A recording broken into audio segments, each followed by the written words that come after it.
Hi there, beautiful souls. Wow.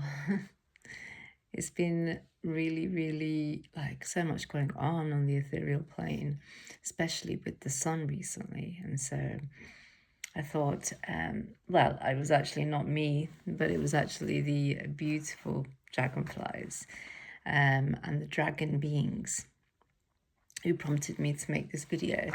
And I was wow, I was kind of enthralled by it all, really, because I just kept seeing signs everywhere of, yes, okay, you wanted me to speak about you. Okay, so today we're going to speak about the Dragon Fae in particular, and we're going to explore the archetype or the beings of the Dragon Fae, and we're going to ask them what they'd like us to know. We're going to delve into those messages, and we're going to see what else comes through. Okay, so let me tell you a little bit about myself. If you're new to my page, my name's Layla, and I hope that you find this video enlightening and interesting, because there's so much on my page if you want to go through and have a look at the different journeys that we've been going on with the beautiful beings in different realms and different dimensions. So check it out. Okay. So today, right, so we're going to go into the dragon phase. Wow.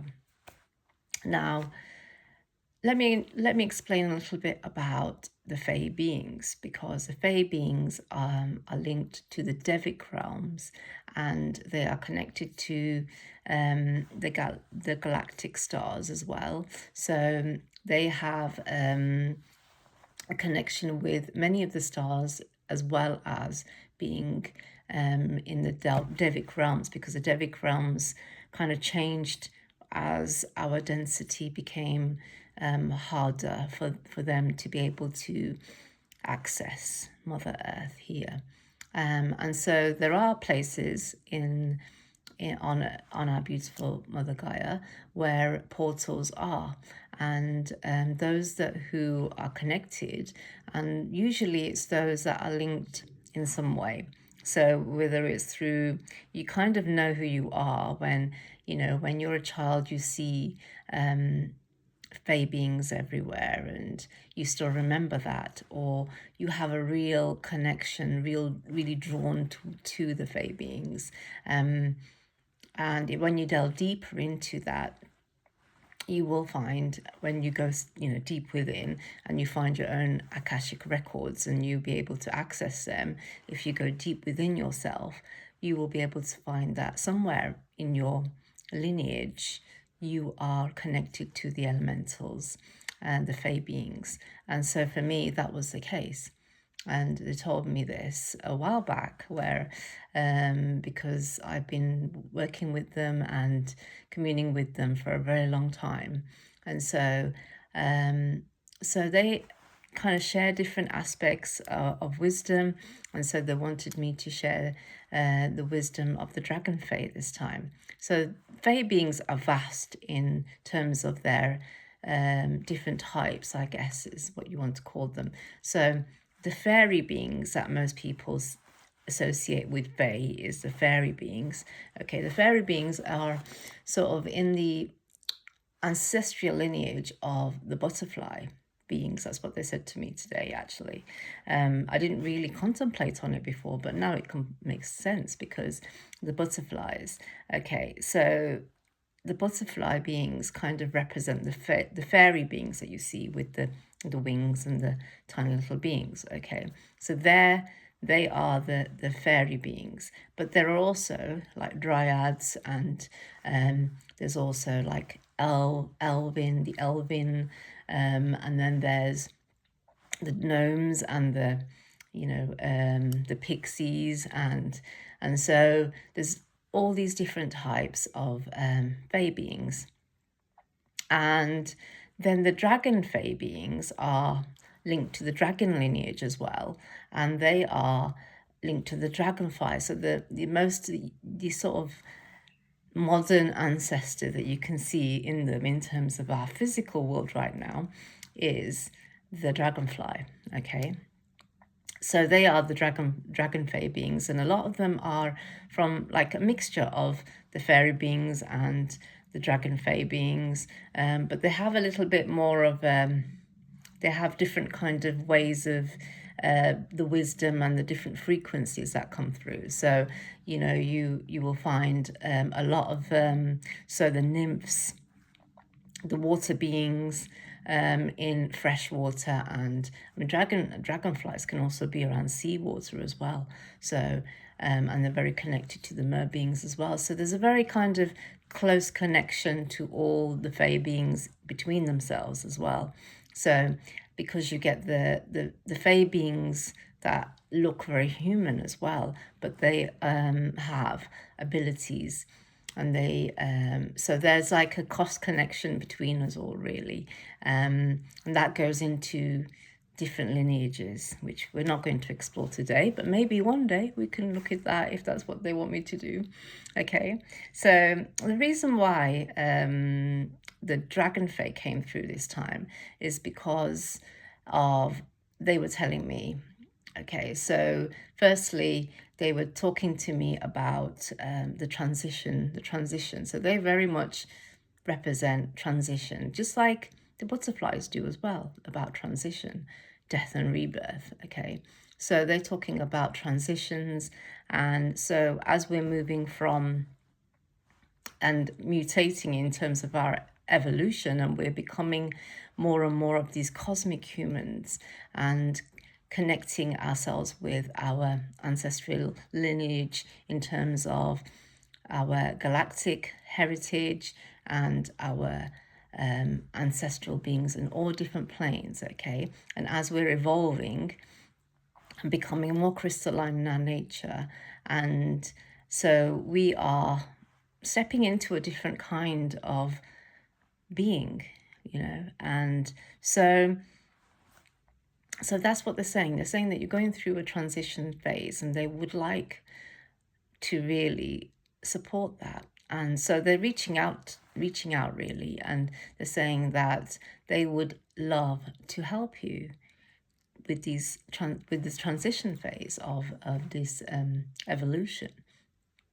I'll tell you a little bit about my own experience with the Dragon Fae, because the Fae beings had always been connected to me, but I didn't really know about the specific Dragon Fae beings, until much later, maybe a few years back, really. And the reason why they came to me was as I was moving houses and moving different places to live. So I basically was living in a city, and I found it very harsh, and I found it very difficult to be in, because I'm a very sensitive being, and my dream was always like, I've always been more connected to being in nature, and so I found it very difficult to be away from nature. And I know that there are spaces in nature in cities, but for me it was very difficult to be able to just be myself, and I found it really overwhelming to be in a city space. And I love going to cities, to do like they're so dynamic and vibrant and energetic, and I visit so many different cities as well as living near cities, and I love cities, but to live in, I can't manage it. My energy is just so overwhelmed by being in city space. And so I found over time that I needed to, and my body was telling me that I needed to move. And so basically, nearly like 4.5 years ago, nearly 5 years ago, in November, we moved to this beautiful space where we live now. And basically the Fae beings really helped me to transition here in the first place. And so that's a whole new story. That's a whole story that will take a long time for me to tell you, so I won't go into that. But yes, they were very instrumental in helping me to be here. And where I live, there is actually, I probably mentioned it in a few other videos as well, there is actually a Fae portal. And the reason why people call these a Fae portal is because where there's a ring of hawthorn trees, it is known to be a Fae portal. And so right in front of our house is the Fae portal of the ring of hawthorn trees. And since I've been living here, because it's a sacred space and I've been making offerings and connecting in different ways with the moon cycles and different transitions, and connecting and communing on that heart level, it's actually grown. So there's like little trees that are kind of like coming around the circle, and it's like it's so heartwarming to see that the smaller trees, and the bigger trees of the hawthorn trees, and they're all that connected to the Fae portal. And there's also like a portal in one of the oak, like there's an oak tree, and it is a beautiful being, the oak tree. And so the oak tree has also a feminine, so she's the vine that kind of like wraps around him. So there's a feminine and masculine in that, and he is like a doorway. In ancient Celtic, they used to be called the duo, so a doorway basically, and he is the doorway between realms as well. So he's over there. I'll say hi to him over there. Maybe when I'm finished the video, I can just turn it around so you can see the beautiful scenery that I'm sitting in front of. Okay, and so they are there. The Fae portals there, and the beautiful oak tree, beautiful. He is there. And his counterpart as well, the feminine. Okay, so basically I was drawn to this space, and to then top it off, we live next to a pond, and the pond is basically, it's a sanctuary. The whole kind of the whole ground in front of us is a sanctuary to the newts, the gold crested, they're called the great crested newts.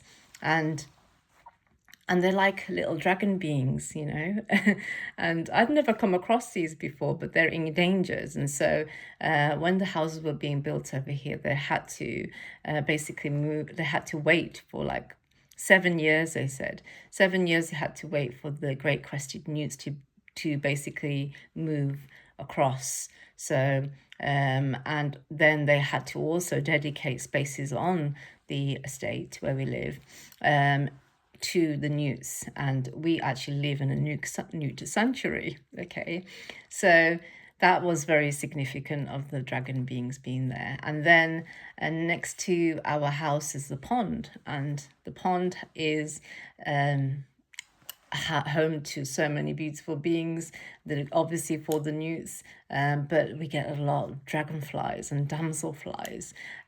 So that was basically my closest connection to the dragon beings. And obviously when I was younger, I was very much into the dragons, but I never really connected them with the fays, so I always thought of them as separate. And so we can talk all day about the dragon beings in themselves, just the dragons. But that's another video, right? So today we're talking about the Dragon Fae and the dragon. So anyway, as a whole, okay. So this is my kind of introduction into the Dragon Fae beings. And then I came across these beautiful cards by Lucy Cavendish, the Oracle of the Dragon Fae, obviously found me. And then I had this like deeper connection with the beautiful dragon beings, Dragon Fae beings. And so it kind of grew from there, okay? Now, what they want to talk to you about today is that they want to say that they want to help you with the transition in this period. Now, when I connected with them, they talked to me about Tiamat. So Tiamat is the mother of the dragons, and her is basically the mother in the Mesopotamian Miss, she is the mother of all beings, and she's a goddess of everything as well as the dragons. Okay, so in the so basically Mesopotamia was an ancient place in you could probably say like now modern day Iran, Iraq kind of area, and so you probably might have heard it as the Sumerians as well. So the Mesopotamians and the Sumerian, and basically Sumerians came after. And so Mesopotamia was an ancient kingdom. And in that is the first kind of known, like written goddess. Okay, so goddess and gods of like when the story first started. So like before then, things were probably, well, they telling me that, you know, things were oral or transmitted in terms of we didn't need to speak because we were beings of oneness connected to each other, and they were talking back as far back as Lemuria. Okay, so when we were in the Lemurian stage, we were connected to each other so deeply that we didn't need to use language or words.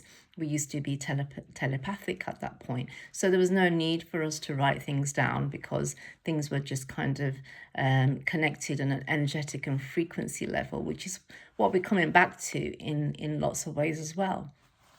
Okay, so she is the first known goddess of creation. Okay, now she her counterpart was, so his name, her consort was Apsu, and Apsu was the god of fresh water, and Tiamat was the goddess of salt water. Okay, and so basically together they lived in harmony, and they were harmony with each other, and they created everything and all beings, and they had lots of children that were different gods and goddesses. Okay, now one of the sons basically I don't know, you know, he was not content, and there was a time of change. And so basically he, I'm just looking at my notes here, he's called Marduk, that's it, Marduk, slays Tiamat, okay, and from her slain body creates the universe. So there are many theories and later philosophies that Earth is a part of Tiamat. So there's lots of different people that say that, you know, we are Tiamat, and Earth, she is a part of us, and you know, but I actually did connect with Tiamat. Okay, oh my gosh, she's such a powerful being, but she wants me to delve deeper into that myth and her story at another time, because there's so much more to it, she said. So, but today isn't the day to be delving into that one. So, but she's saying basically that the myth was, you know, obviously recorded differently because things change with the frequency changing. So how people are able to remember the myth and be able to translate it into language as well changes over time because the frequency changes, and so the density changes, and people can only absorb what they can at that time. Okay, so things have changed. Okay, so let's go back to the Dragon Fae. So they wanted me to say to you, okay, that you can connect with them at any point. All you need to do is go into your beautiful, pure hearts, your heart space, this heart space, and just ask them, you know, and that's all they're waiting for, because they cannot bypass your free will. Okay, so basically all these beings are here and they're all wanting to support us and help us and connect with us, but they can only do that if you reach out and you say that you want to connect with them. Okay, and when you want to connect with them, with a pure heart.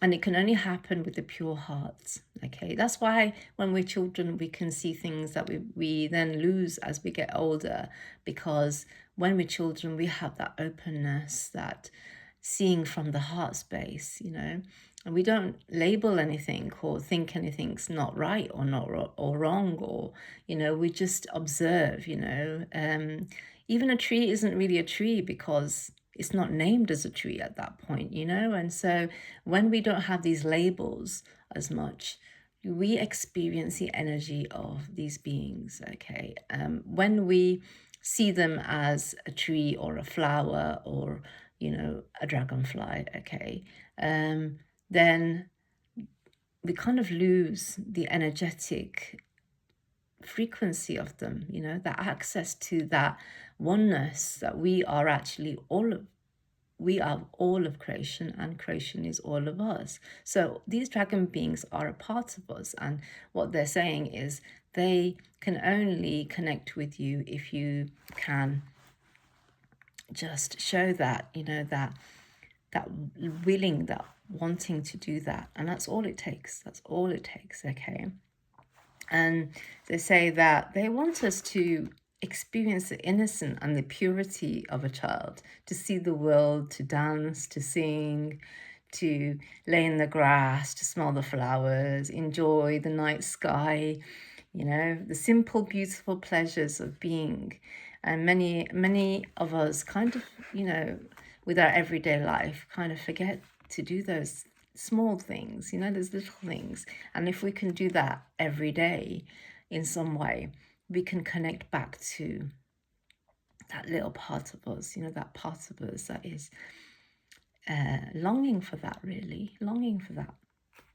So just to slow down, because when we slow down, we connect with the circadian rhythms of Mother Earth, and that is the feminine way of slowing down, and just going with the rhythms rather than going with the clock. And that's when we come to the time. So they want us to also know that they want to talk about time. They want you to get to know time as an entity, and a living dimensional being is what they called time. If you speak to time like a friend, you see, they say that Dragon Fae are very linked to time.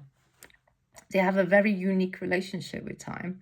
The being I was speaking to is called the Time Guardian, and he says that if you cultivate this relationship to time, time will assist you to travel within its unlimited capacity.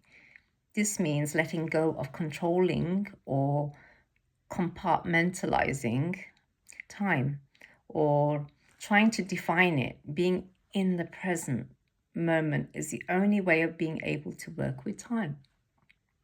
Working with natural cycles, the sun and the moon, sunrise and sunset, the moon cycles, and honoring of the cycles of nature. Okay, so just like, you'll probably notice that in a lot of my videos, when we actually connect with beings, especially when we have like meditations or actual channel, like live stream channelings, okay, I usually say like, okay, let's go into our heart space, let's slow down. The reason why we slow down and go into our heart space is because we go into a completely different space and time when we access these places. And so that is something that the Dragon Fae can help us with, yeah. Dragon Fae continue to say that they can help a lot at the pivotal times of change. So they talk about the dragonfly and the process. And at this point, I actually remembered, and they prompted me to remember Richard Rudd and the gene keys. Okay, so I've got the gene keys here. Okay, and in there, he talks about the 55th gene key, which is like, he calls it the like pivotal key in the whole of his sequence of keys. And he calls the 55th gene key the dragonfly's dream. And he relates that to the evolution, the mutation. He calls it the mutation of the human evolution, basically, and our mutation process. And so I just think he explains it so beautifully in these couple of paragraphs. So I'm just going to read these to you, okay? To understand the true nature of the coming awakening, one can find a beautiful parallel in the life cycle of the dragonfly. Dragonflies spend much of their early lives underwater as underwater insects. They're known as nymphs.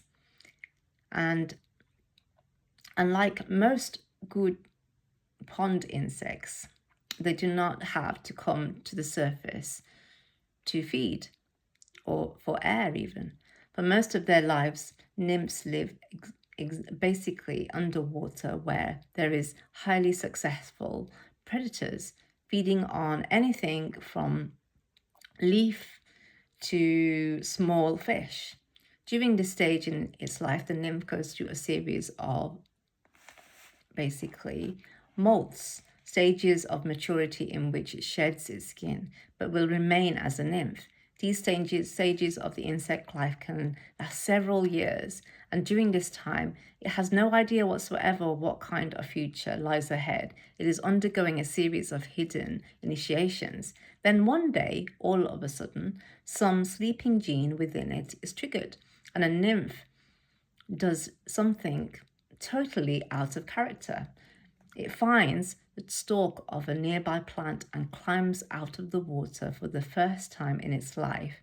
It tastes air and direct sunlight.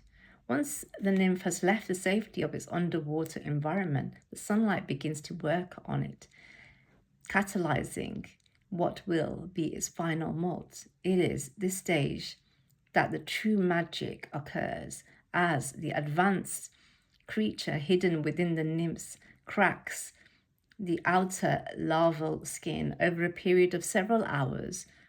4 crumpled wings appear and a distinctive slender thorax begins to molt. What is of great metaphorical relevance at this stage concerns the element of water. As the emerging dragonfly rises out of the element of water and prepares to be reborn into a new life in the element of air, the water that still lies within its body becomes the key to the transformation process. Through a process of hydraulics, the water within the nymph's body is pumped into the emerging wings and thorax, causing them to unfurl and spread out for the first time. In other words, the dragonfly assumes its hydrodynamic shape by means of the water from its old life. This water is what drives its mutation from nymph to dragonfly. As soon as all the water is expended and the dragonfly is fully extended, it takes to the air and begins its new life. I just think that is just amazing. Just amazing how he explains it there. But how he talks about it also is that the 55th gene key is all about our journey from victimization into freedom. And that's what the dragonfly symbolizes, freedom. And so basically, this is the message from the Dragon Fae. They say basically that that basically we are moving from victimization, which means basically that we are moving from blaming everything outside ourselves for our lives, and we are then, when we get to the point where we can go deep within ourselves and find that place within us where we are actually part of what's going on around us, and we understand that everything that is around us is everything that we are, because everything is one. We are one. And so then we realize that there's such a freedom in that, when we realize that we can actually create, we can actually heal those traumas within ourselves, because everything that we are, every trauma that we experience is we think that it's somebody else doing it to us, but actually it's us doing it to us. And it's such a complex but simple thing. So basically, the Dragon Fae are telling us that they can help us, with this whole process of mutation.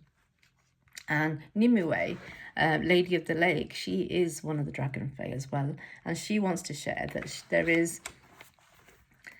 is lots of beings to help you and support you, she says, and to bring your deepest desires and dreams to life and manifest. She asks for your commitment to yourself. Without nothing is possible. Nimue, who also says that it's time to free yourselves from the confines of others' expectations. The biggest gift of the Dragon Fae can gift you is the gift of freedom itself, she says. But freedom takes courage, and only you can choose. And so it is, the same thing about the expectation that, you feel that you have from other people, and the expectation you have from yourself, but also the feeling, the kind of connection to victimization and having your own sovereignty, the freedom in all aspects of your life. But freedom has the other part of it. You can't just have freedom and, what would you do with it? So it's like, you need that the emphasis, the kind of waters, I suppose the waters is where the dragonfly comes from. The waters drive you forward, they are part of your evolution. What are you freeing from? Who are you a slave to? Where are you coming from? Where are you wanting to head to? And where is your commitment to that process? So the Dragon Fae are all about, they want you to free yourselves from the shackles of, your old identity. But that all takes commitment, and that's what they're saying, is that the commitment of the process, this is yours to choose, okay? So, I could talk a little bit about my daily practices, and I think that, it might help you is just to basically be, in terms of, for me, when the Dragon Fae were talking to me about commitment, and, and the Dragon Fae are many beings, they basically say that, we need to be, they're quite taskmasters, one of the elders that spoke to me, wow, he was very the elder dragon, he was very, very much like, you need to commit, you need to commit to this. So basically he was telling me that I needed to delve deeper into the 55th key so that I could energize that and transmit that to you in my message, and so he was saying to me that you need to commit to be able to do that, because I was kind of not, at that point I wasn't committed, I wasn't reading that chapter. And so after he gave me that message, I went back and read the chapter on the 55th key, and wow, it completely blew me away. And it kind of made so much sense. Every other aspect of the Dragon Fae beings made the why they're here, energetics, the frequency of them, it all kind of came in, like, just kind of clicked together, and so that's what they're saying, is that anything that you are wanting in your life takes commitment. And so it's not about, people think that, oh, well, being spiritual is different to real life, but we're living in a world where, you can't go and be a monk. Well, you can be a monk, in the Himalayas, or do something that's, you're not living in the, in the world. But that isn't what's needed right now. What's needed right now is all of us to be monks, in our lives, to be those oracles, to be those practical people, the ones that are in, whatever you're doing, whatever you feel is your calling, okay? We need all of you, everyone, the artists, the planters, the gardeners, the scientists, you know, everyone getting together, and whatever walk of life you're from. And spiritual means that we can all be our own monks and our own priestesses and our own, you know, not be completely shut off from society, you know, which is what was needed when it was needed. But right now is we are need to be in it but not of it, a bit like the lotus that also comes on that blooms from the pond as well, from muddy waters, you know. So we're in, you know, we're in it but we're not of it, you know. So it's like we're part of the chaos and everything else, but you know, the stillness, it comes from the chaos. And so it's like the polarity of the two ends, chaos and peace, you know. And so it's the middle ground, and it's like, you know, we have to be the people that hold the polarities, you know. And so it takes a lot of commitment, you know, when if you're working with the Dragon Fae and if you want to connect with them, then it takes that commitment. It takes that commitment. And that's what they're saying, is that that's what they wish to do, but they also want to help, you know, everything else that's going on as well. And so don't take them lightly is what they're saying. Okay, they can be fun, they can be joyful, they can be all those things, but you'll also see a different side if you, let's say, don't have the right intention, you know. Okay, so we're going to, just as we finish this video, we're going to have a little delve into the cards. Okay, it's got to be done, doesn't it? Okay,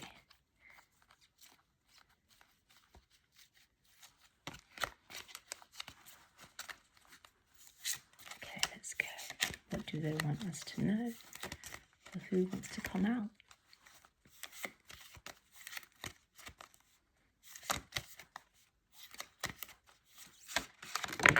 There you go. Okay, look at that. It's grandmother magic. Grandmother magic.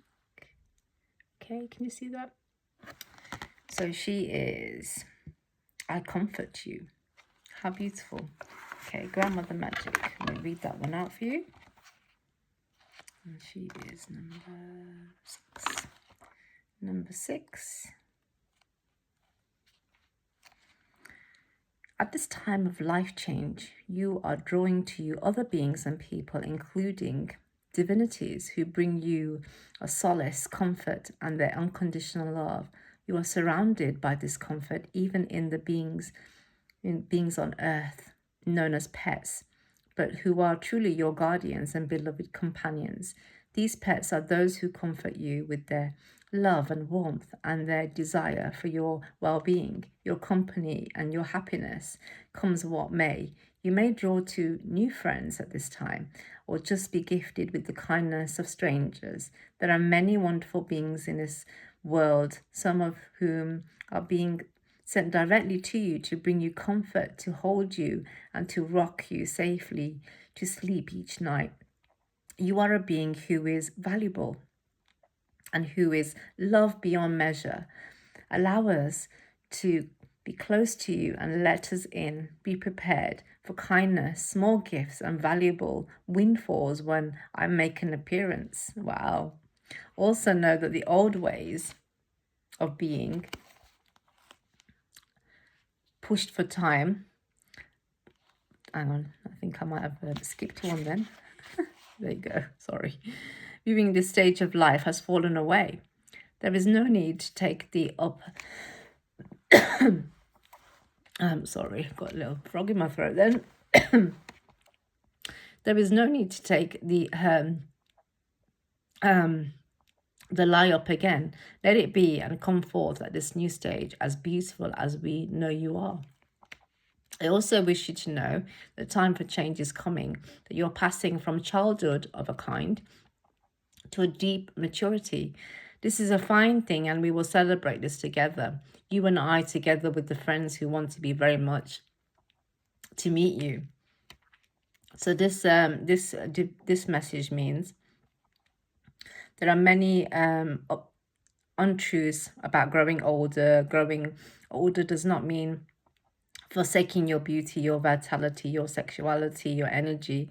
It does mean being there for others who are younger than yourself and stepping into the role of a mentor without losing your identity. It is time to grow up with when she appears, and she will assist you in growing through the stage. She appears. I just need to get some water, I think. I thought I had some. I will try and like plod on before I get some water. Okay. That losing your identity, it's time to grow up. She will assist you in growing through the stage. She appears at a menarche when women begin to menstruate, and also at menopause when women go through the change. So basically she says, respect your cycles, understand more about your body and its needs and its functions, treat every function of your body with love and respect, unearth and dissolve to negative conditioning with your bodily functions, and know that grandmother magic will teach you what is there to learn about your body, your sexuality, fertility, and pass it on with love and wisdom. There will be no more shame about physical body in your bloodline. She heralds a new beginning of empowerment. Growing older, you can still be beautiful, vital, desirable, powerful. Do not fall victim to the false lies of the cultural hypnosis, she says, and that tell you that older is not desirable. To be an ancient grandmother is to be wise, and there is nothing better, she says. Okay, so she is like amazing. And about the grandmother magic, she says, older than any being truly knows, the grandmother is mother of mothers, and her lineage is ancient and vast as time and space themselves. Yet the grandmother of all knows we sometimes need to be held and to be rocked, as well as instructed and taught well. At this time, grandmother magic comes to tell you that yes, your new way of living may seem too difficult at times, but now that you have awakened, there is no going back to sleep. There is so much that she wishes to show you. Please go to her in trust and love, and allow her to introduce the inhabitants of this amazing realm to you safely and in great love. So there you go, you see. She's saying she wants to know you more and she wants to show you more. So what a beautiful message from the Dragon Fae, yeah? Beautiful grandmother magic. There she is again. How beautiful. Okay then, beautiful souls. I'm going to let you go, and thank you so much for listening to this video and spending time with us, the Dragon Fae beings and myself. I love you so much, and I thank you for listening to me and for sharing this space with me, and hopefully you absorb some of that beautiful magic of the Dragon Fae. See you soon.